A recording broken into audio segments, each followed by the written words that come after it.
Thank you, Mary Jo, and hello, Brooke. How are you? Can you hear us all right? Are you maybe muted? I'm sorry, I was muted. I can hear you now.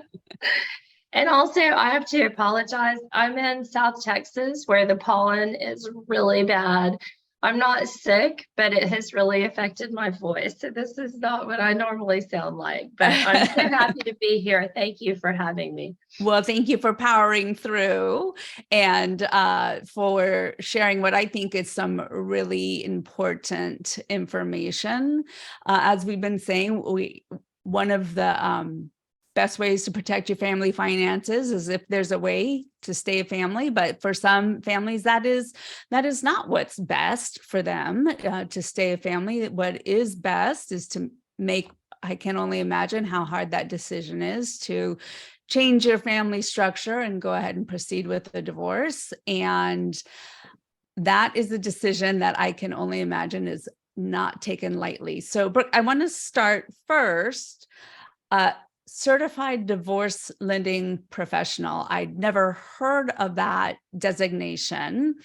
And there's really quite a professionalization going on around that circumstance of divorce. Is that right? Would you say there is a divorce industry now? There is. And truthfully, I wasn't really aware of it, and I've been divorced. So I'm serious. So, I have at least once a week a client who tells me, I don't even know where to start. This is so overwhelming. There are so many circumstances involved in this. Every divorce is different. So I frequently hear, I don't know where to start. I don't even know kind of what's available to me as I go through this process. And so certainly me as a CDLP, a certified divorce lending professional, I'm one of those people that most people are not aware this role is out there. There are lots of others besides the CDLP, but let me first say that specifically what I do is look at the real estate in the divorce. Normally it's the family lawyer who brings me into the process. They tell the client, call Brooke and let her just take a look at this and make some suggestions. So if my client is the one who wants to keep the marital home, the judge will ultimately, when the divorce is final, order that person to refinance into his or her name individually. And so my job is to take a look at the situation and really almost like when you're buying a home and you get a pre-qualification letter, what I provide is the initial assessment. Can this person afford to own the property and maintain it individually based on the circumstances that look like they will be the case following the divorce. So concurrent to the process, I am looking at which debts go with that party, which debts come with my client, and try to separate it out such that when the divorce decree is recorded with the court, all of those debts and everything we've said has to sort of match up exactly. And then the divorce is final. We can turn around and close the refinance within about a week's time. So lawyers, I'm sorry, go ahead. Yeah, so this isn't the kind of situation like with an attorney, there's like his attorney and her attorney. There's not his certified divorce lending professional and her certified divorce lending professional. Not usually. I've actually had one divorce where I helped her keep the home and I helped him buy his moving on residence. That's pretty unusual for there to be, that level of cooperation. Usually, and I say usually, I've been surprised. There have been times where people have ultimately gone to court and the judge has awarded the property to the other person. And then you're just kind of like, wow, poor plan. I mean, that what that says to me is the two parties are not really communicating. And they're getting a divorce, so we don't necessarily expect them to be on the same page. But I would say probably 8 times out of 10, my client has expressed an interest in keeping the home and the other party has agreed. that's fine. So I am on the one side normally of the person who wants to keep the home. However, there have been cases where I have, the lawyer calls me and says, my client is going to let the ex keep the home. He or she wants to buy something. The point is to keep them from having to move twice. Or, particularly if there are kids, the point is to keep the kids in the home. So it's incredibly emotionally rewarding to help someone maintain the residence of the children. But I do have calls where my client is the person who's buying their next property. So the point is just to line up, figure out whether they're going to qualify after the divorce is final and be able to do that loan, rather than having a couple go to mediation and she wants to keep the house and he says, okay, that's fine, but she just has to keep her fingers crossed that she can afford to keep the house. I mean, that's really not the ideal scenario. So family lawyers understand that the more information they have prior to mediation, the more advantageous it is for their client. If they already know going into mediation, their client can afford to keep the home, then they're in a much stronger position. It sounds like you are a little bit of a cost savings for them. Absolutely. I mean, 100%. And I think of it as not having to move twice, but there are lots of other costs that actually do get saved in this process. And truthfully, I have clients all the time say, well, maybe we'll just sell the house and split the equity. Well, I mean, that's always a possibility, but what people don't realize is a lot of times selling the house and splitting the equity yields less money because the seller pays the commissions, right? So typically the seller is paying 6% off the top just to sell it, not including, other fees and, different things that are, whatever the transaction is agreed to between the buyer and the seller. So to refinance a property with just the charges to refinance ultimately can yield a lot more equity to be divided between the parties. And so another thing I do as the CDLP is work out the buyout, helping the two parties decide, okay, this is what we agree is the equity in the property, because there are all kinds of ways to calculate home equity. So we help with a realistic calculation, and I have a spreadsheet that we can plug it in with the charges, and here's what you can expect as half of your equity, and then we can facilitate the buyout in the process of the divorce. I mean, what you do, it makes perfect sense. It seems like one of those things maybe that we should have been doing all along. When did this designation come about? How long has this been a role that people can play? It's really gained a lot of popularity, I would say, in the last 4 or 5 years. When the actual organization started, I don't know. But I've been doing this, specifically the divorce work, for the past 3 years, and I've seen an explosion of people interested in getting this certification. Part of it, interest rates are going up, so the buying and selling that was kind of going crazy there for a while has slowed down. And I think naturally people look to see how can I sort of diversify my, my services. But I do think that there have been years and years and years of people getting divorced kind of blindly and not really having a plan and not really knowing what's going on and trusting their attorneys to help guide them. But there are so many other ways to do it. And, things like collaborative divorce, has arrived on the scene. I mean, I know in California, the West Coast has been, and maybe the East Coast too, has been experiencing collaborative divorce for a long time. I know for Texas, it's relatively new on the scene, not brand new, but it's not as ingrained in our culture as a possibility as it would be maybe on one of the coasts. Gotcha. And speaking of divorce plan, that's a need that you're really seeing that people have. How is it you are looking to fill that need for a divorce plan?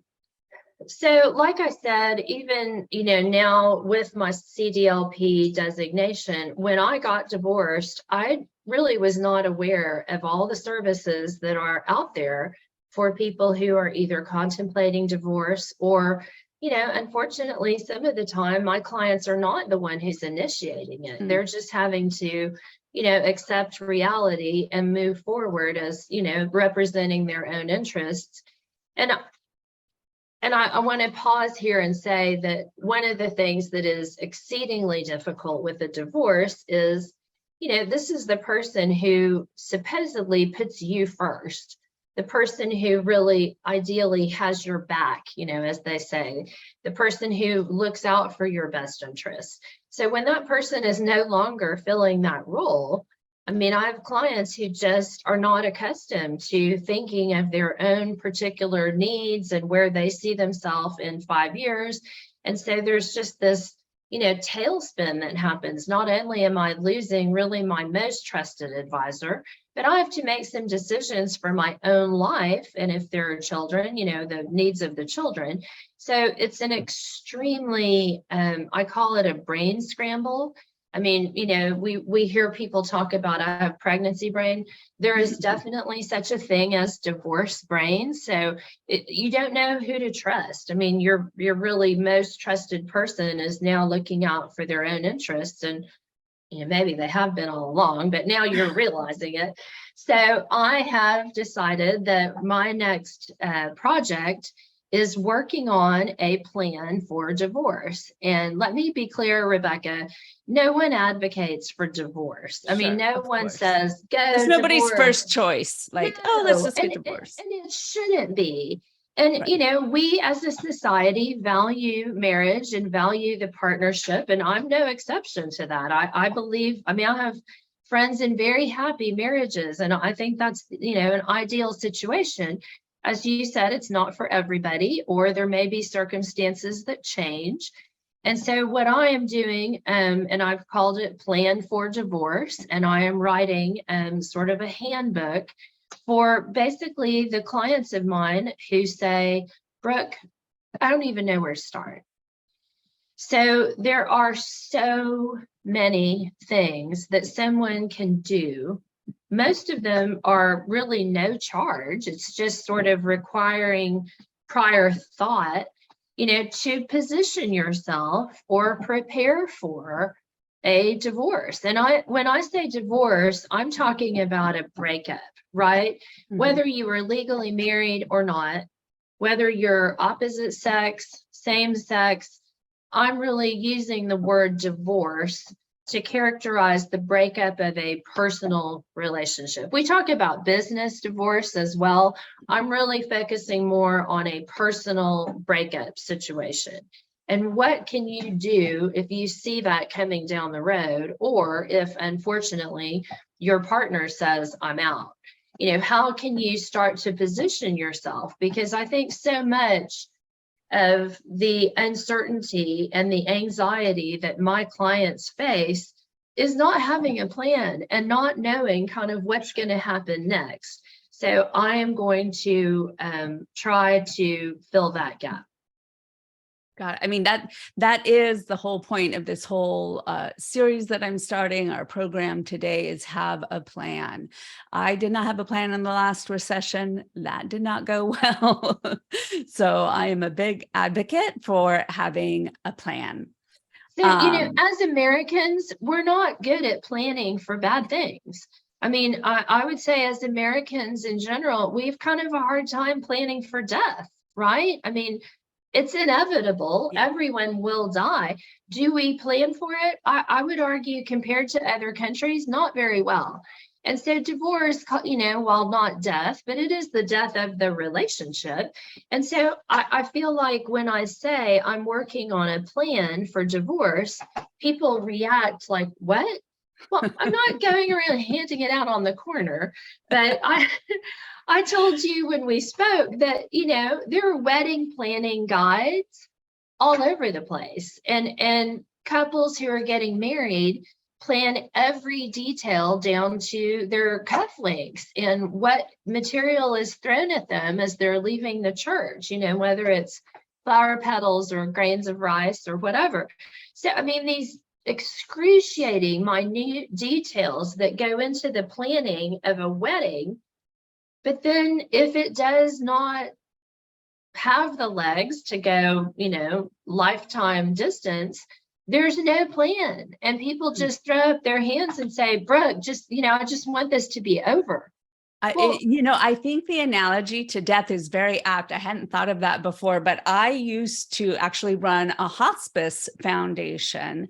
And if you're familiar with hospice, you will understand that I took great pride in that work, but most people were not familiar with hospice, or just hospice equals death.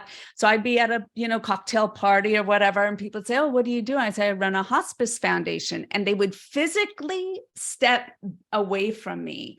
It was so traumatic about that word and that idea. And I agree with you that in a lot of other places around the world, there's not that revulsion to death. And I really think that's a great analogy, that having a divorce plan is like having a plan for end of life care. And maybe someone will never need it, and that's wonderful. But I do think that, having just some basic, I've kind of organized the material into what I think of as 5 different areas. And again, I've been through this myself, so I'm not just sort of, making this just arbitrary. This is something that all 5 areas I feel like need to be considered. Tell us about those. Tell us about those 5. All right. So I'm actually kind of writing a series of articles to kind of form the framework for this. And I started specifically with emotional, as in your emotional health. I mean, everyone is concerned about the kids, but I think there is some stigma, and I'm going to say, I think especially for women, to actually think about, what do you want? And how can you take care of yourself during this process? So emotional is hard to talk about sometimes. And I think there are people who go through a divorce feeling like, well, I'm going to, sort of pay my penance or punish myself for having been a bad parent or a bad spouse or whatever. But it's not necessary to do that. And honestly, if you're going to be really negotiating for your own best interest and for the best interest of your children, you have to be somewhat emotionally healthy. And I know from experience, when I was getting divorced, I had trouble sleeping. And I just thought, well, that's par for the course. I'm just going to have to, soldier through this. No, I mean, if you're not rested and you're not making, normal sound decisions, it sort of reverberates out into the whole process. So I would put emotional for whoever is the person reading my handbook. You've got to figure out some patterns of behavior, some whether you allocate an hour a day, but you have got to provide, perform some self-care during this process. So emotional is the area number 1. Number 2, the children of the marriage. I mean, we spend a lot of time, and I'm not even really involved in that aspect of it with my job as a lender, but children of the marriage are, one of the top concerns. And so, as I said, being able to help someone preserve the family home for the children is very satisfying.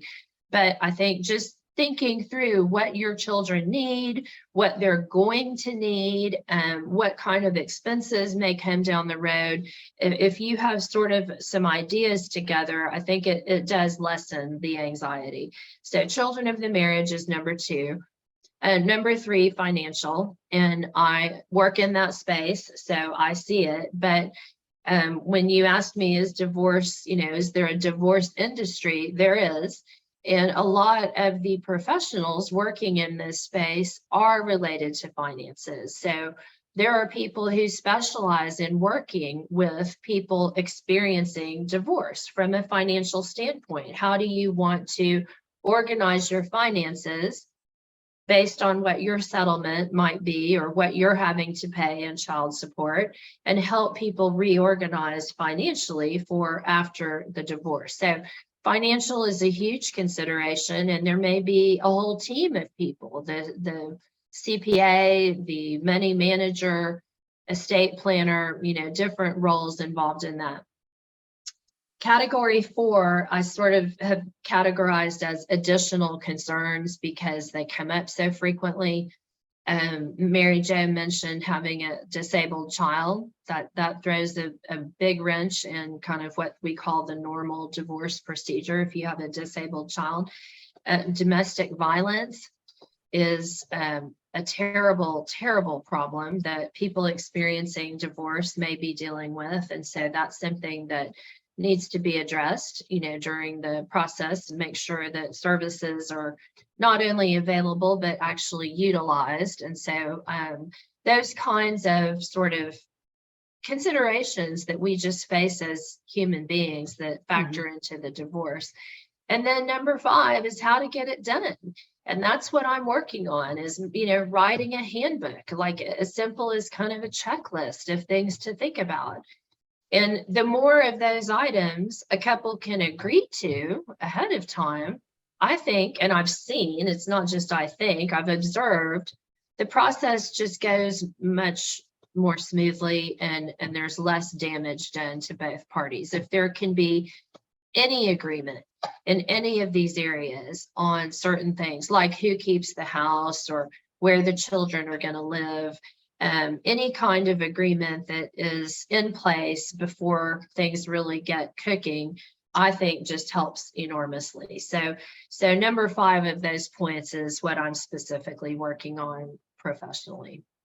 Got it. And so when do you think this handbook will be available? And I ask that because we know that financial stress can have, speed things up, shall we say. Absolutely. So people who are maybe struggling, maybe considering that divorce is the right option for them and their family. I think, statistics show that now we're really probably going to be coming into a time where more and more people are making that decision.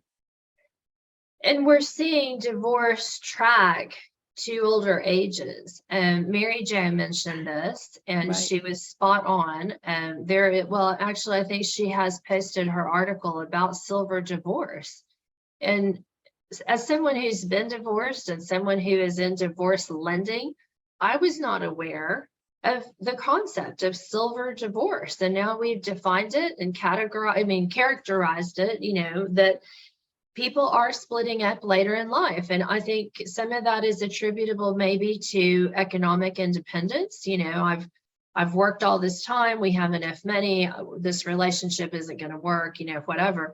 But, as you said, times change. And right now in particular, I'm sorry to say this, but I have clients who considered divorcing, in 21 and refinancing the home, and either didn't do it or reconciled, which I'm always 100% in favor of if you can make it work. All of my work can be undone immediately. Reconciling is wonderful if you're able to do it. But now they're back in 2023 and they want basically the same deal that was on offer to them in terms of the refinance. Well, the interest rates have gone up significantly. And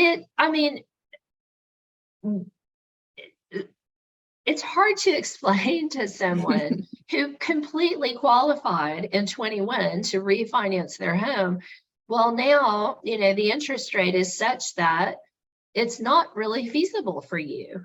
And so there are some tough lessons in this economy. And specifically when you talk about, leveraging your assets in 23, things are different than they were even just a couple of years ago.